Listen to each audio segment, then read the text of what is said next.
வணக்கம். இப்போ என்ன பார்க்க போகிறோம் அப்படின்னு பார்த்தீங்கன்னா, முன்ன இந்த காடு ட்ரிப்பு முறையில் தண்ணி கட்டுற மாரி போட்டிருந்தாங்க. இது கோயா பசு நடவு நட்டுருக்கேங்க.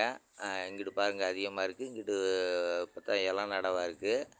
இது என்ன அமைப்பில் பண்ணியிருக்கேன் அப்படின்னு பார்த்தீங்கன்னா, முன்ன ட்ரிப்பு முறையில் போட்டிருந்தாங்க. அதை எடுத்து விட்டுட்டு மேய்ச்சல் முறையில் மாடுக மேயிற மாதிரி பண்ணியிருக்கேங்க. மழை காலம் ஆரம்பிக்கும்போது வரைக்கும் என் ட்ரிப்பில் தண்ணி கட்டிக்கிட்டு இருந்ததுங்க. மழை காலம் ஆரம்பித்தோடனே ட்ரிப்பை எடுத்துட்டேன். இந்த ஒரு 3-4 மாதமாக பார்த்திங்கன்னா மழையிலேயே இந்த கட்டைகள் தழைய ஆரம்பிச்சிருச்சுங்க. இந்த கட்டைகள் பார்த்திங்கன்னா 1.5 வருஷம் ஆச்சுங்க போட்டு. மழை பெஞ்சுன்னா இந்த கட்டைகள் தழைஞ்சிக்கிட்டே இருக்குங்க. நம்ம தண்ணி பாய்ச்சினாலும் இந்த கட்டைகள் தழைஞ்சிக்கிட்டே இருக்குங்க. மாதத்துக்கு ஒரு தடவை அறுக்கிற முறையில் அது போட்டிருந்ததுங்க. இப்போ இயற்கையாக அது மாடுக மேய்ச்சல் முறையில் கட்டலாம் அப்படின்னு இந்த ஐடியா பண்ணியிருக்கேங்க. ட்ரிப்பு முறையும் எடுத்தாச்சுங்க. மழையும் இப்போ நின்றுச்சு. இருந்தாலும் இந்த கட்டைகள் இந்த பனிக்கே நல்லபடியாக வந்திருக்குங்க.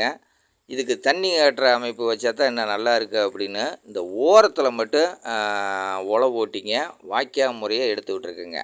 முன்ன இந்த வாய்க்கால்லாம் இல்லைங்க, இப்போ தான் போட்டது.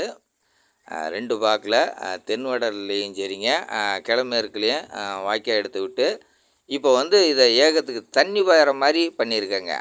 இதெல்லாம் பார்த்திங்கன்னா ஓரத்தில் கொஞ்சம் சரியாக முளைக்காமல் இருந்துச்சுங்க.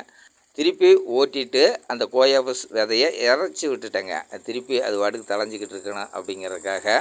இந்த பாருங்கள் தண்ணி பாஞ்சிக்கிட்டு இருக்குது பார்த்திங்களா. இந்த ஓரத்தில் மட்டும்தான் அழிச்சிருக்கேங்க. முழுமையாக கட்டை அழிக்காமல் டிராக்டர் 2 தடவை போய் வர்ற மாதிரி மட்டும் எடுத்து இந்த வாய்க்கால் நல்லபடியாக எடுத்து கட்டி இப்போ தண்ணி கட்டிகிட்டு இருக்குங்க. இந்த இதில் மானாவாரியாக இருந்த காடை இப்போ தண்ணி கட்டுற முறையில் செட் பண்ணியிருக்கேங்க. ஏன்னா ஒரு சில நேரங்களில் நிறைய பேர் நல்லா தளைஞ்சிக்கிட்டு இருக்கு, நம்ம தண்ணி கட்டுற முறையை விட்டுருவோங்க. எப்படா பண்ணுறது, என்னடா பண்ணுறது, இது இப்போ தண்ணி கட்ட முடியாதே, உழவு ஓட்டாமல் எப்படி செய்கிறது அப்படின்னு.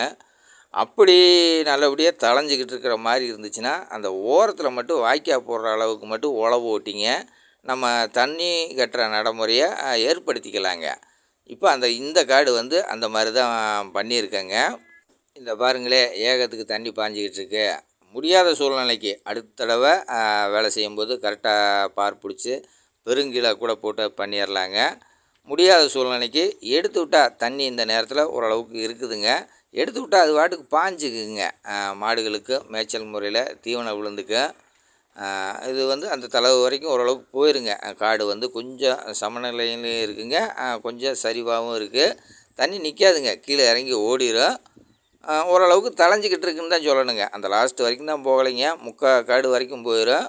ஓரளவுக்கு நல்லாவே தளைஞ்சி வருதுங்க. இந்த முறையை பின்பற்றலாம் அப்படிங்கிறதுக்கு தான் இந்த பதிவேங்க. பாருங்கள், தண்ணி கட்டாத முறைப்படி எதுவும் அமைப்பு நம்ம வச்சுருந்தோம்னா ஓரத்தில் மட்டும் உழவு ஓட்டி நம்ம தண்ணி கட்டுற அமைப்பை ஏற்படுத்திக்கலாங்க.